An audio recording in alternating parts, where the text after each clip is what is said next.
Señoras y señores, niños y niñas, señoritas y señorotes, señoritas y señoritos, así es en España, vengan para acá, acérquense a su pantalla y quédense en Algarabiando porque tenemos mucho de todo y muy divertido para pasar un rato súper divertido, pero además con temas increíbles. Vamos a viajar a 1966. Vamos a ver quién es Matías Buchner y el señor Liel, porque ya saben que Arturo y Fernando nos dicen cosas siempre muy extrañas. Victoria va a hablar de Manuel Fergueres y de los remedios chingones. Yo les voy a decir qué onda con las kermeses y por qué nunca me casé en una de ellas.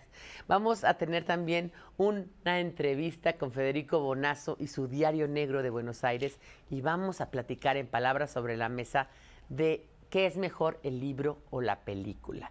También vamos a platicar, o Sofi nos va a contar, si los sueños son a colores o en blanco y negro. Así que no le cambien, esto es Algarabiando por la octava.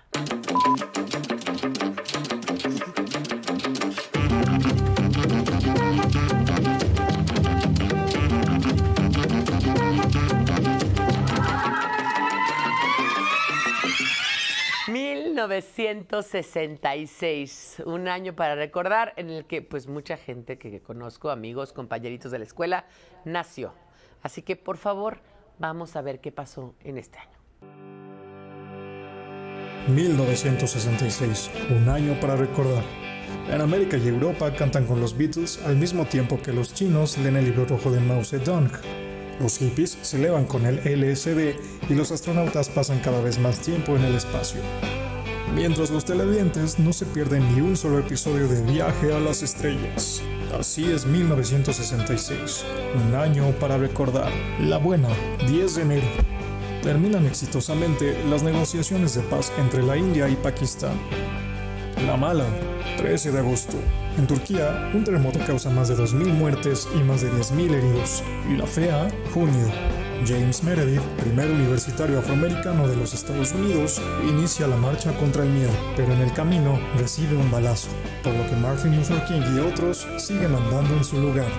Al leer se ha dicho, se inicia la revolución cultural en China, que fue cualquier cosa menos cultural, y con ella la lectura multitudinaria del libro rojo de Mao Zedong, mientras son castigados todos los que no están de acuerdo con Mao.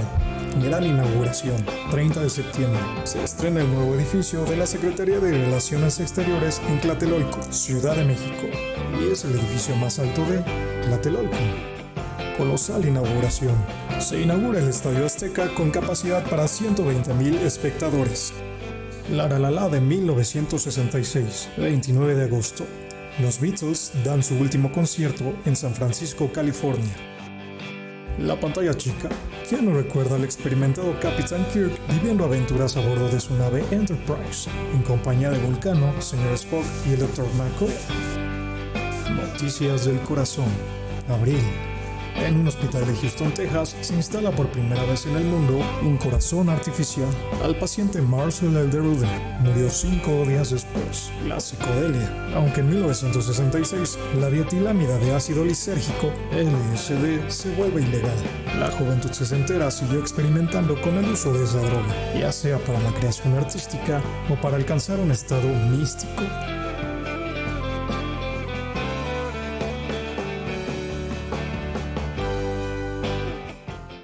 Señores, yo me casé en la vida real, duré muchos años casada, me pidieron matrimonio, me dieron un anillo de compromiso, pero en una kermés jamás me casé, nadie se quiso casar conmigo.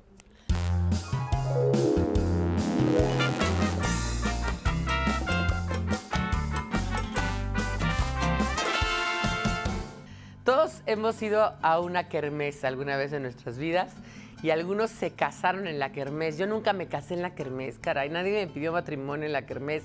Pero pues ya saben, la kermés tenía que el puesto de elotes, que el puesto de limonada, que vendían, en nuestras épocas todavía los animales se podían vender, entonces vendían pollitos y patitos y conejitos. Y había muchos confeti y te la pasabas todo el día. Era la kermés de la escuela. Generalmente era para recaudar fondos. También las iglesias hacían kermés. Pues es una de las pocas palabras que nos vienen del flamenco, de Flandes. Realmente entró por el francés, pero nos viene realmente de la lengua flamenca, que nosotros ahora le llamamos neerlandés. no se llama holandés, sino neerlandés, porque es la lengua de los Países Bajos. Ner, abajo, y land es tierra de abajo. Y esta lengua de los Países Bajos, que se habla solamente en los Países Bajos, es decir, en Holanda, tiene estas dos palabras. Kerk, que es iglesia, donde viene clerical, de donde viene church en inglés, y donde viene kirk, también kirk, pero con A en sueco. Y mes, que es misa. Y entonces es dar misa en la iglesia, misa de iglesia.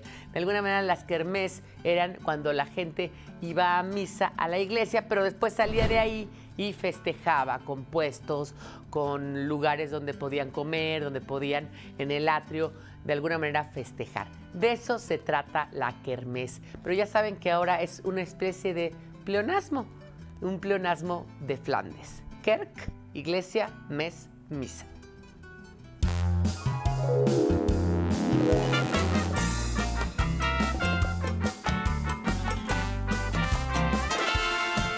Tenemos a uno de los pintores más queridos por Algarabía, no solamente por su gran maestría, sino porque era amigo de Bergoengoitia. Y Victoria sabe más de él que nadie. El pasado 8 de junio, el pintor mexicano Manuel Felgueres cumplió un año de fallecido.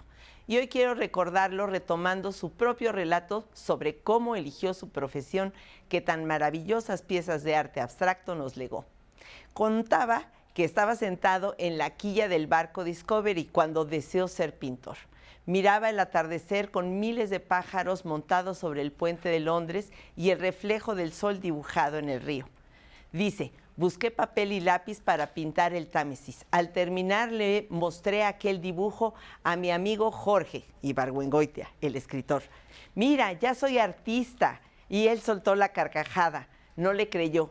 Pero años después, cuando Ibargüengoitia ya era conocido por su pluma, escribió que ese día presenció el nacimiento de una vocación. Pues aquí estamos y la verdad es que yo estoy muy contenta de ver, después de toda esta pandemia y todas las cosas que se han suscitado, de volver a ver a mi gran amigo Federico Bonazo, un músico de verdad de conservatorio. Y además de músico, es escritor. ¿Cómo estás, Federico? Bien, muy contento de que mi primera salida al mundo sea en Algarabiando. Exacto, en Algarabiando, sí. Me parece muy bien.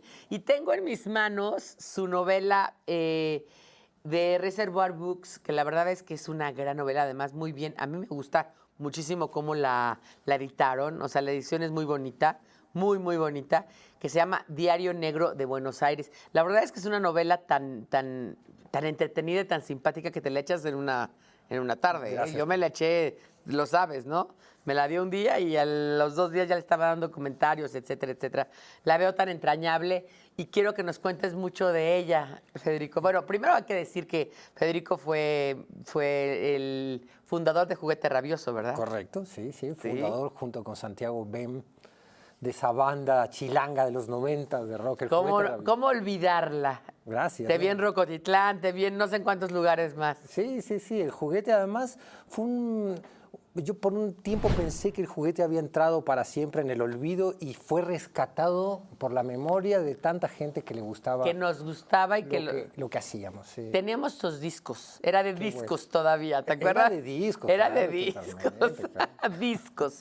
Y ahora veces discos y se quedan así tus hijos. ¿Qué es disco? No, bueno, en realidad el juguete, fíjate, una ya cosa... CD, cassette. Sí, pero yo me he enterado con el tiempo que ha habido ediciones en Latinoamérica, en otros países sí editaron el acetato. ¿No? LP, Y no nos enteramos nunca. Me contactó a mí un coleccionista de Ecuador hace un par de años, me dijo, ¿no quieres tu acetato? Le digo, no hay acetato del Juguete Rabioso. Me dice, sí hay. Me manda una foto de un LP y era el sueño de mi vida. Yo siempre había querido tener un acetato como Rolling Stones, lo claro. Pagué una lana y venga. Además, un gran músico y además me acuerdo que alguna vez que me trató de dar clases de canto, me dijo, Pili, no sé, quizás te tendrías que dedicar a otra cosa. Y claro, me dedico a otra cosa, ya lo ven ustedes, a las letras. Pero ahora él se dedica también a las letras como un literato. A ver, cuéntanos cómo sale la idea de crear Diario Negro de Buenos Aires. Bueno, primero hago una pequeña confesión, que es que yo escribo antes de hacer música. Soy desde chavito que escribo. Lo que pasa es que Soy un escritor que ha tardado mucho en publicar porque me tomé muy en serio la máxima de Borges, que además me la pasó como mi abuelo, como una regla. No te apures nunca en publicar. Yo tardé 50 años. Lee mucho primero y luego publica. Lee mucho y luego publica. Y yo tengo muchas novelas escritas, lo que pasa es que publicadas de manera ya formal para una editorial que apostó por el libro y pasó, y los filtros también de un editor, que a mí me parecía que todo autor tiene que pasar por los filtros de un editor, aunque hay errores. Y además, ¿de qué editor, oye? Sí, no, ¿de qué editor? ¿Qué ¿De editor? Muy querido, los dos editores, el que era el jefe que... Sí, los queremos mucho a que los me dos. gustó, y después el que con Romeo Tello, con el que yo trabajé Romeo Tello, concretamente. Sí, y el jefe, obviamente. Y el jefe, querido y amigo. Bueno, en fin, entonces, la idea surge cuando el juguete rabioso, justamente, el juguete rabioso siempre aparece, se separa, yo entro como en una depre tremenda y me voy a ver si es cierto que yo pertenezco a esa cultura porteña, sobre todo porteña. Y me topo con la pared de una serie de cosas de la rudeza porteña, me toco con mi propia depre. Me hubiera ido mal aunque hubiera ido a París becado a la Sorbona, digamos. Sí, me hubiera ido mal a donde hubiera ido en esa época, yo estaba muy triste. Pero hay una cosa que quiero aclarar, que quizás muchos televidentes no saben. Argenmex es un término que se usa en este contexto para gente como Federico, que llegó a México joven, Muy chavo, muy chavo. ¿Qué edad tenías? 12 años. 12 años, como Oliverio, como muchos, y que crecen en México y luego se tratan, obviamente, con toda una raíz, digamos, argentina, con padres argentinos, con cultura argentina, con todo el mundo argentino, exiliados, y obviamente, pues, siempre con ese extraño. Entonces, por eso lo oyen a hablar como con acento y de repente decir palabras como chavo. Entonces, Bueno, mezclar, eso es ser Argenmex. Bueno, totalmente. Y el libro es una expresión de esa hibridad. No sabes cómo me reía yo con eso, con el lenguaje. Totalmente. Bueno, yo vivo hace 41 años aquí. O sea, soy más mexicano que argentino. Si voy allá, me llaman, como al personaje del libro, el Mexican. Ya llegó el Mexican y pide permiso para ir al baño. Bueno, si quieres... No, allá la formalidad está vista casi como un gesto de hipocresía, como una falsedad. Sí, no sea falso. sí. No soy falso. Aprendí a ser cortés y me parece bien, porque allá, por ejemplo, en Buenos Aires, digo, hay excepciones y no hay reglas generales. Pero un poco sucede que hay como una suerte de agresión gratuita cuando tú entras a un local, a una librería, a ver un libro. ¿Qué pasa, pibe? ¿Qué haces por acá? Sí. No, estoy viendo libros. ¿No venden libros? Ustedes sí, ¿vas a comprar o no vas a comprar? No sé, déjame verlo. Si entablan este tipo de diálogos absurdos, después ya los desarmas y son seres humanos, buenos, malos, tontos o inteligentes. Te como queda cualquier muy cosa. claro, pero en tu libro, que me parece que a todos los que les guste, como a mí, la cultura porteña, que yo no soy para nada argentina, ya me hice mi ADN y no me sale por nada más italiana 4%, quizás por ahí. Bueno. Quizás por ahí viene. Y que me pido Sicilia. Pero fuera de eso, no tengo nada que ver. Aún así que me encanta la cultura porteña, lo leo.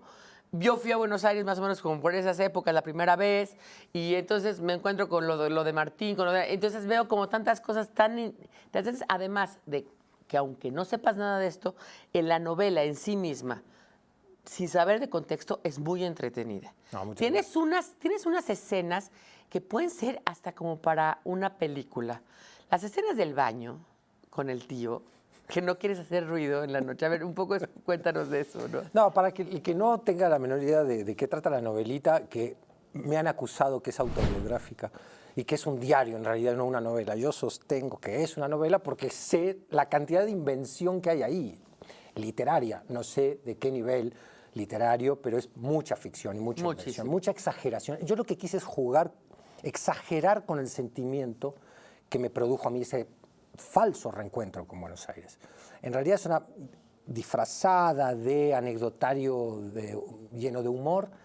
Debajo, en una segunda capa, navega el lodo de un profundo dolor, del desencuentro. Cuando nosotros, mi generación fue arrebatada de la Argentina y nos depositaron, nos sacaron de nuestro destino allí y de nuestros códigos, por tanto, ese trauma generó una enfermedad que no tiene cura de alguna manera. Y el libro es una crónica de esta enfermedad que no tiene cura, donde tú permanentemente regresas en sueños aquel lugar idílico donde se quedó tu infancia. No solo tus códigos y tu primera identidad. Yo, por suerte, ya he adoptado la mexicana también. Es parte de mi identidad. Claro, pero Pero esa infancia idílica, interrumpida, pide ser vivida, pero no puede, y solo puede ser vivida en los sueños. Y en ese sentido yo aposté a un clima muy onírico también en el libro. Hay una cosa de vigilia, de pesadilla, muy... de sueños. Muy simbolista, sí, de Que sueños. también me recordó al cuento de Borges de El Sur. Claro. Que él, ¿te acuerdas que tiene un... se corta y tiene una herida muy... le da septicemia y empieza a tener sueños? Es un cuento increíble, el Sur, y no sé por qué me recordó mucho a él. Vamos a hacer un corte y vamos a volver porque falta que nos cuente muchas cosas sobre Diario Negro de Buenos Aires y que nos diga dónde la podemos conseguir. Por favor, no se la deben de perder. Vamos y volvemos.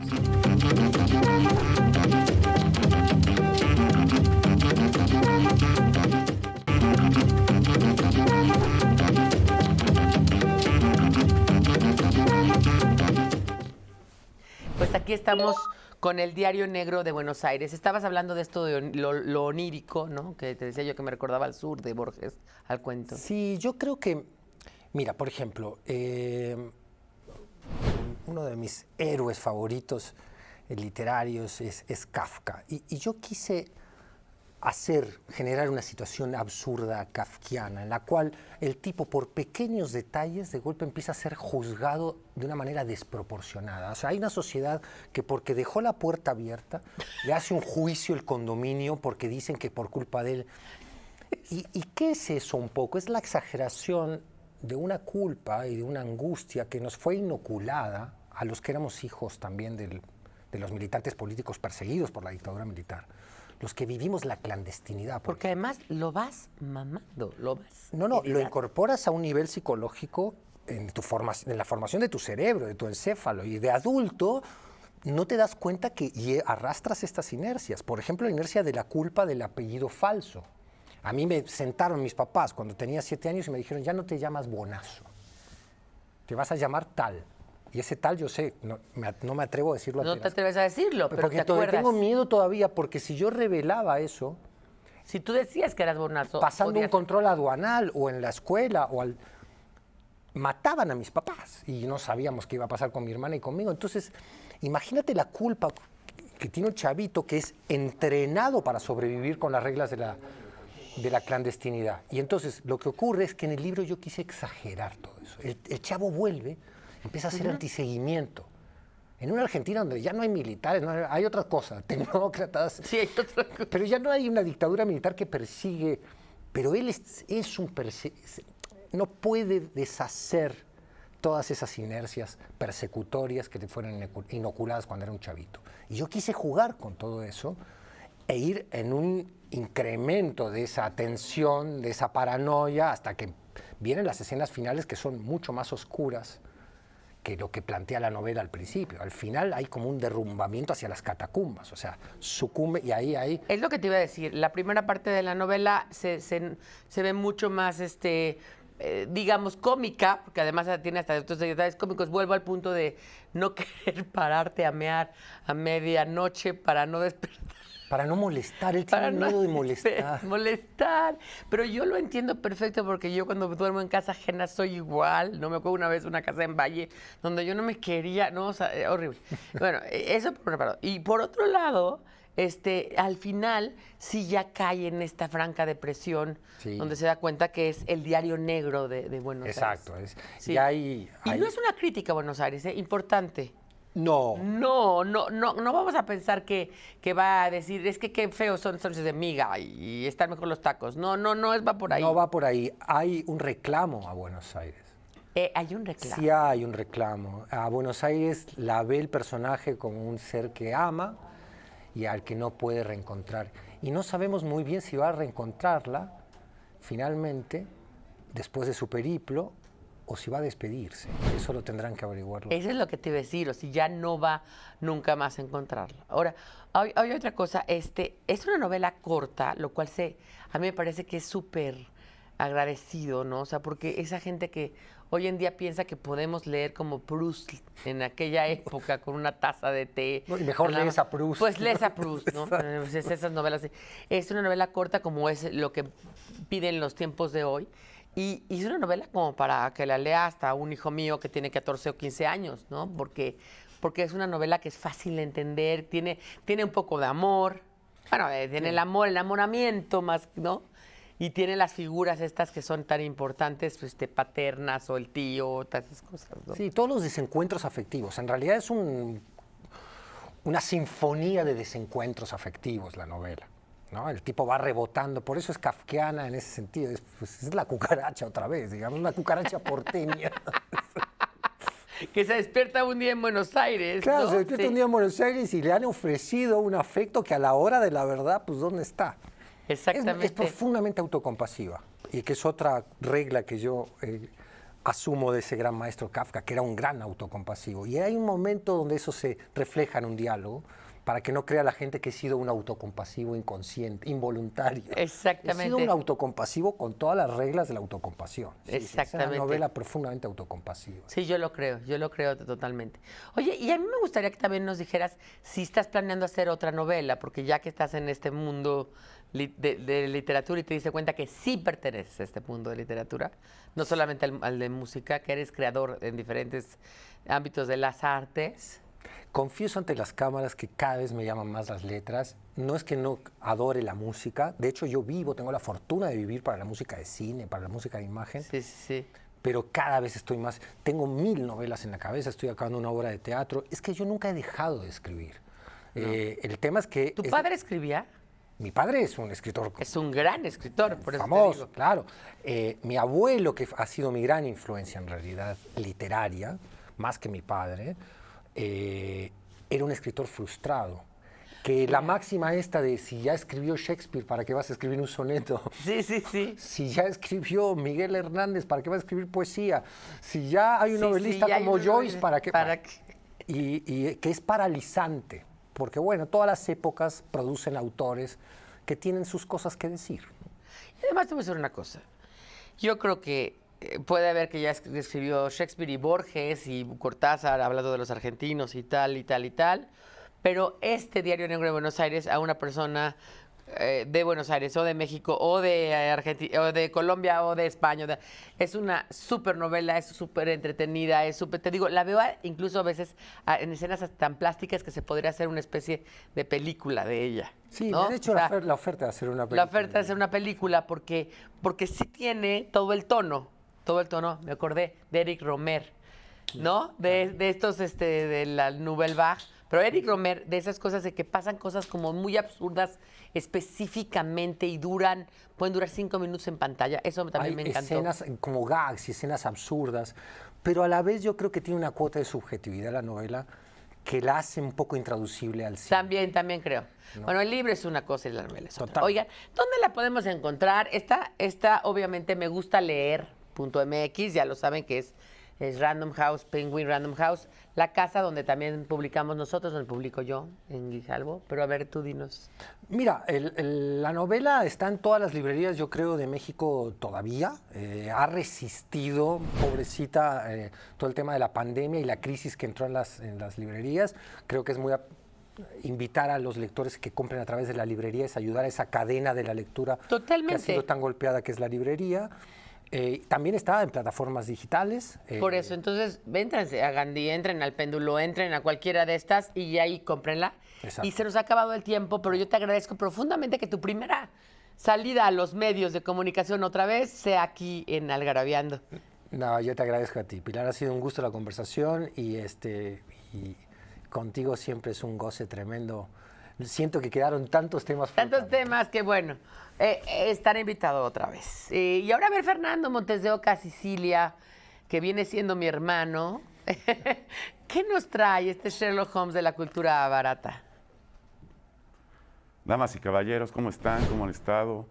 Espero que muy bien. Les voy a hablar de Matthias Bochinger. Matthias Bochinger, un alemán extraordinario. Se le nombró el alemán más grande con vida. Nació en el siglo XVII, fíjense, y murió en el 18. Este hombre era una fascinación. Recorrió toda Europa haciendo maravillas. Tocaba 12 instrumentos, era todo un showman. Él era pintor, micrógrafo, hacía unos autorretratos increíbles y los bucles de su pelo, si uno se acerca, ve que son pequeñas letras, pequeñitas letras que dan forma al pelo, que son los salmos de la Biblia, 7 salmos distintos de la Biblia. Tuvo 4 esposas, 14 hijos y dice que tuvo más de 70 amantes. Era un mago extraordinario, era el mejor tirador, hacía tiro y no fallaba un solo tiro. Era increíble haciendo barcos dentro de botellas. Así empezó a recorrer toda Europa con los barcos en botellas. Increíble, pero lo que no saben es que Matías Bochinger medía 72 centímetros porque había nacido sin pies ni manos. Increíble, sin pies ni manos. El Metropolitan Museum of Art ya tuvo una exposición de Matías Bochinger y es increíble que una persona sin pies y manos pudiera hacer todo lo que hizo. Hay medicinas, hay medicamentos, hay paliativos, hay placebos y hay remedios. Y sobre todo hay remedios chingones. A ver qué nos dice Victoria sobre ellos. Remedio chingón. Podría decirse de un medicamento, ungüento, jarabe o cataplasma que sana rápida, eficazmente y sin molestias, pero más bien se refiere a una solución tajante e inesperada que pone fin a una molestia personal, un largo problema o un inconveniente de cualquier tipo. Es como santo remedio, pero menos santo y más chingón. Por ejemplo, la señora Rosita me puso un remedio chingón en mi rodilla dolorida y veme, ya ando como si nada. O vaya, ese fue un remedio chingón, que al fin corrieran a ese pinche huevón, y omitimos nombres aquí. Para curártela, una chela con clamato es un remedio chingón. Y como este programa es un remedio chingón para el aburrimiento, vamos a un corte y regresamos de inmediato.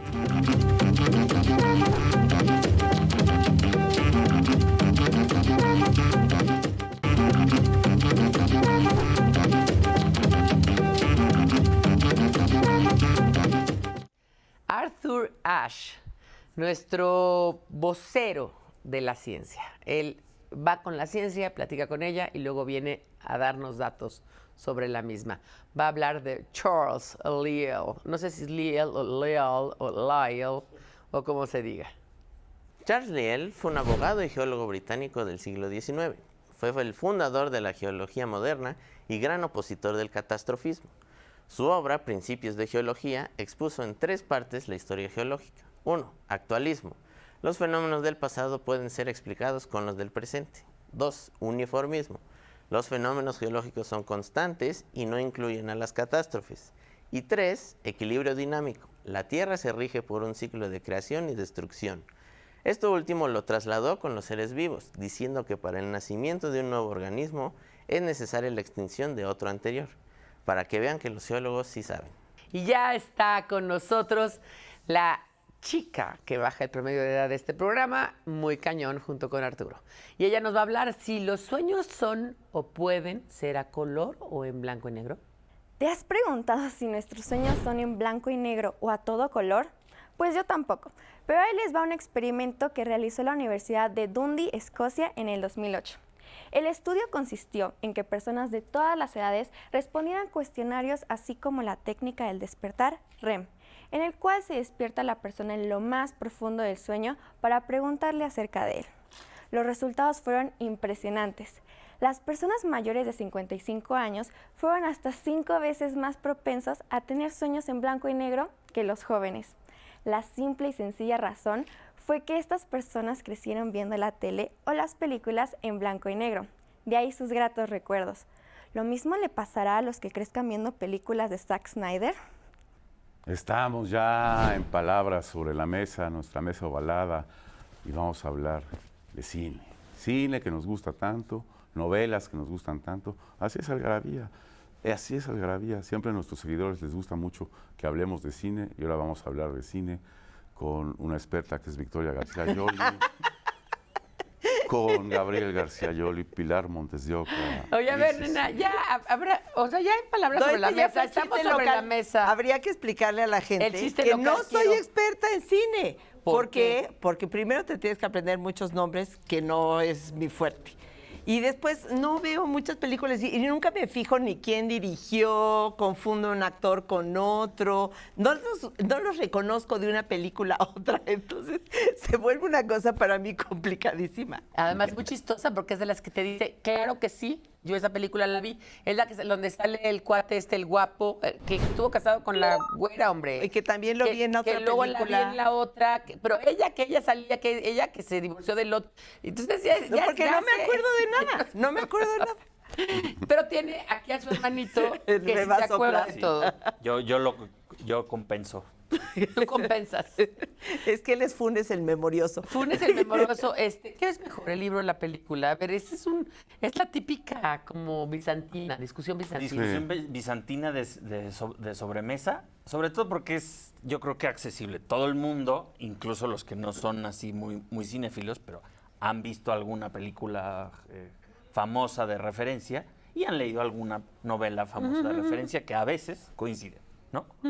Entonces, sí puedes preguntar, pues, ¿cuál te pareció mejor el libro o la película? Y entonces ahí empieza esta discusión Sí.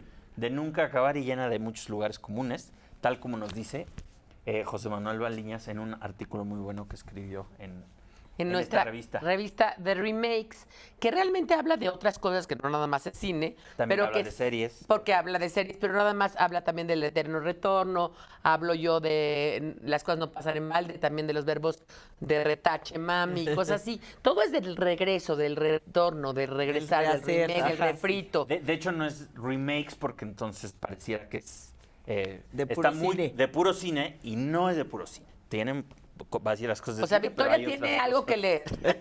Y está impresa, está impresa. Y está impresa, eso fue Por lo más puro bonito. milagro, regresó Algarabía al papel. Es lo importante. Aún después de la pandemia. ¿Cómo la consigue uno? Entrando a www.algarabia.com, ahí pueden comprar en la shop, también algarabiashop.com, pueden comprarla, pueden tener además ahí un kit porque vendemos tazas de chingonario, libretas, Libros. portavasos, libros de todo Todos tus tipo. libros, Fer, los Todos vendemos. tus libros, tu libro del diablo, tu libro del pendejonario, creo que ya se acabó, ese ya se sí. Pero también está impresa revista. en boceadores. En boceadores y en los todos los puestos de tecolotitos. revistas. en los Entonces, tecolotitos, sí, en los todos búhos, en todos. los puestos acostumbrados. Ah, perfecto. Entonces el cine o la novela. A mí las películas que acostumbro a ver, pues prácticamente no tienen nada escrito porque llega un repartidor de pizzas y entonces no hay novela. al ¿No has leído la respecto. novela? No, No, de esas no. no. Es complicada esa novela. Es complicada, pero por ejemplo, Cumbres Borrascosas, ¿cuántas veces se ha hecho? Uy, bueno, hay muchas películas hechas que se hacen una y otra vez. Las Ana Karenina son como 5. Digo, sin contar sí. las mudas y alguna coreana. Cumbres por ahí, Borrascosas tiene hasta su versión mexicana que se llama Pasión de Amor o algo ¿no? así. Los Pasión de amor, Miserables, creo. la propia Guerra y la Paz, que uno diría, eso es muy difícil de filmar porque necesitas miles de extras Miles de uniformados. personajes uniformados y con una ostentación Y tremenda. de todas maneras hay varias Ajá. versiones de televisión y de Además es cine. increíble. Mujercitas. Mujercitas, que ya hicimos la reseña, que tiene como 6 y hasta ópera, etcétera. Ya está ópera. Pero, por ejemplo, Mujercitas funciona muy bien para el cine y son 2 libros y lo ves en hora y media en el cine. Exacto, ya, y te Frescamente. ahorras la posa Ajá. de Luis May Alcott que no la soporto. Creo que justamente aquí está el conundrum. el quiz del asunto, que es que por supuesto que puedes adaptar al cine una novela, siempre y cuando tengas una cosa nueva que decir, ¿no? O sea que Claro.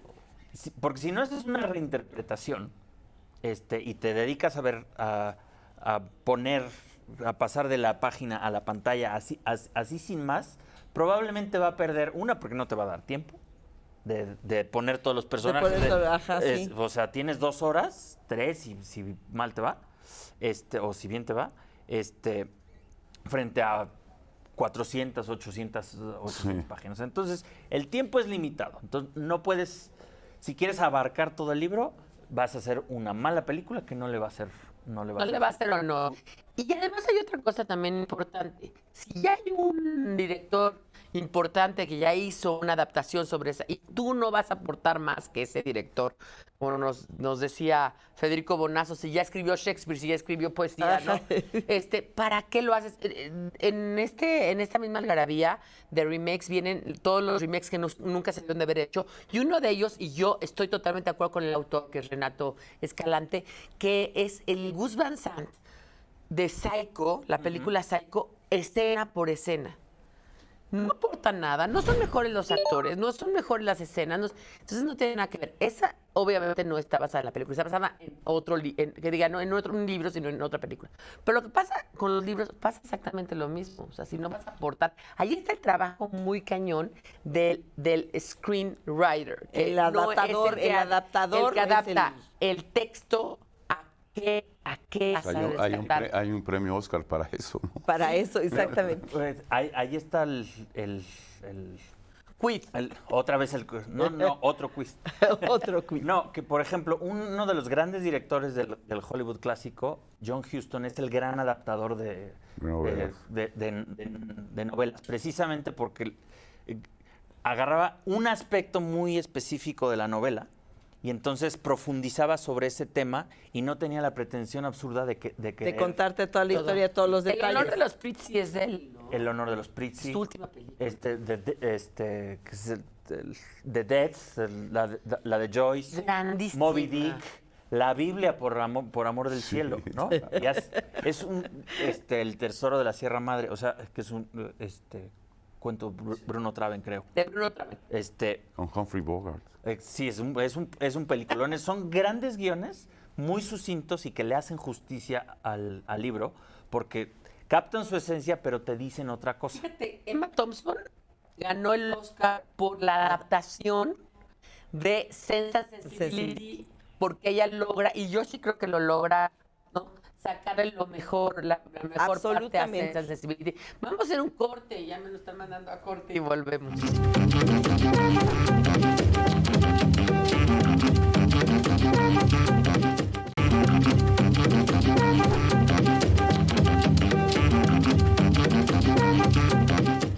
Estamos aquí hablando que es mejor si el libro o la película de esta última algarabía de remakes, la más reciente. Y ahorita que decía Gabriel Quiz, me acordé de un gas del oficio, de un primo de José que decía el Q-tip del asunto. Yo como que no entendía que era Quiz. Decía el Q-tip del asunto es aquí el Q-tip. ¿Quién menciona latinajo, señor? Habla Pero Q-tip. Pero nena, ibas a decir algo de Jane Austen. Es que ahorita que mencionaste Jane Austen, no he visto, y yo soy tan fan, que no he visto una sola película o adaptación a miniserie, lo que sea, que cuando llega el conflicto de la pareja principal, que él se le declara y dice, a pesar de su bajo rango y todo eso, estoy enamorada de usted, le dice, bueno, y esas son las palabras de un caballero, etcétera. Total que se pone en un pleito, pero puede seguir con el libro exactamente palabra por palabra de lo que escribió Jane Austen, que eso, ¿cómo le reescribes a alguien que ya lo escribió perfecto y es un diálogo perfecto? Entonces, claro, lo puedes leer así, tal cual. ¿Y para qué lo reescribes? ¿Para qué lo reescribes? No les va a quedar mejor. Si funciona, ¿para qué Sí, claro. para qué lo vuelves a hacer? Por supuesto. Que era lo que decíamos de, si no vas a aportar nada nuevo, no lo hagas. Si no va a ser una reinterpretación que actualice ciertos temas, que critique a algunos otros. O que actualice también, ¿no? A un mundo real o quizás a otro mundo. Ha pasado que hacen alguna adaptación, la que trató de hacer este niño Spike Jonze, creo que es el de Romeo y Julieta de Leonardo DiCaprio y... Shakespeare es el perfecto ejemplo. Puedes hacer 20 versiones de Shakespeare y Shakespeare es muy flexible. Le puedes cambiar el vestuario, le puedes cambiar la época, puedes invertir los géneros Romea y Julieta o lo que, Sí, o lo sí, que quieras. sí, sí. Y Hamlet lo puedes poner en el siglo XIX, como la de Kenneth Branagh. La puedes hacer medieval, como la de Franco Zeffirelli. La puedes hacer en Manhattan, como una donde sale Ethan Hawke. O la puedes hacer con leoncitos animados y funciona. No, bueno, y ¿cómo se llama? Cassandra's Dream está basada en esta obra de Shakespeare que es... ahorita me voy a acordar cuál es, pero es una película de Woody Allen, totalmente en otra época y en otras circunstancias. En cambio, hay otros libros que son absolutamente imposibles de llevar a la pantalla. O sea, por ejemplo, la Ilíada o la Odisea, así de, por favor, no lo intenten, no hagan eso. O la Divina Comedia, no, por favor, no lo hagan. No lo hagan. Bueno, la Ilíada sí se ha hecho, pero simplemente con la batalla. Pero por eso, o sea, pues, por eso, con pedacitos, favor, pero no no lo el hagan. libro, no, No, o sea, no lo por hagan. piedad, no. O, por ejemplo, está ese gran iceberg con el que naufragan todos los directores, que es el Quijote, que nomás no se deja hacer... Ha sido maldito, ¿verdad? Es como la maldición de los directores. Bueno, No se ¿cuánto deja tiempo la hacer trató de hacer? Fue el último proyecto de Orson Welles. de Orson Welles y no la pudo hacer. Y Creo que Buñuel quería un Quijote que nunca hay se una le dio. versión rusa, pero no el Quijote no lo puedes sacar de la De la Castilla época, del sí. siglo XVI. Lo sacas del contexto y no funciona. Y además como que en cine... La única que más o menos Sí, tuvo éxito sí. fue la cantada con Peter O'Toole y más o y menos. eso es por las canciones. Por las entonces, Hay una canciones. miniserie muy Ajá. buena de televisión española, con Fernando Rey, que es excelente Quijote, y guión de Camilo José Cela.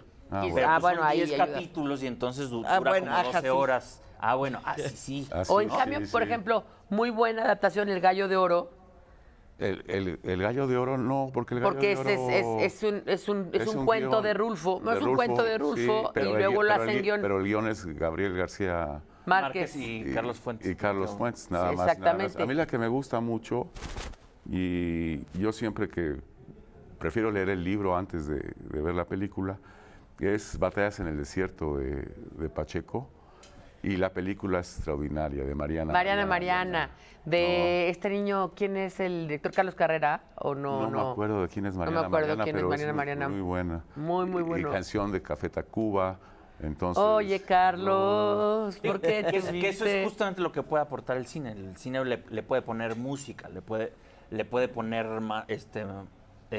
más acción, le puede poner escenarios y otras cosas. ¿no? Y ahora hay que hacerlo al revés. Hay libros que yo nunca voy a leer. O sea, por ejemplo, esta de la chica del dragón, del tatuado, no. yo no lo voy a leer. Entonces, como no lo voy a leer, pues veo la película, ¿no?